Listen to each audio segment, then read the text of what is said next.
પ્રણામ.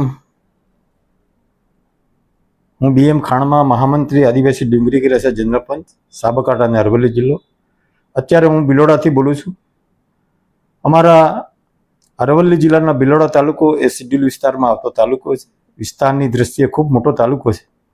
તેથી લોકોને તાલુકાના કામ અર્થે આવવા માટે ખૂબ અગવડતા પડે છે. એ તમામ હકીકતને ધ્યાનમાં રાખી આજથી 3 વર્ષ પહેલાં બિલોડા તાલુકાનું વિભાજન કરી શામળાજીને અલગ તાલુકો બનાવવાની દરખાસ્ત સરકારશ્રીમાં પડતરમાં છે. પરંતુ આજે 3 વર્ષ થયા છતાં એ અલગ તાલુકાની રચના થઈ નથી. તેથી ફરીથી અમારે માન્ય મહોદય રાજ્યપાલશ્રીને રજૂઆત કરવાની જરૂર પડે છે. બંધારણીય રીતે રાજ્યપાલશ્રી શિડ્યુલ વિસ્તારના બંધારણને વડા છે અને એ કરતા હરતા છે. તેથી અમારી વિનંતી છે કે શિડ્યુલ વિસ્તારની જોગવાઈ મુજબ પેસા એક્ટ લાગુ પડતો હોય છે અને પેસા એક્ટ જ્યાં લાગુ પડતો હોય ત્યાં આગળ શિડ્યુલ એરિયામાં આવતા વિસ્તારને કોમ્પેક્ટ બ્લોકમાં રાખવાની જોગવાઈ છે.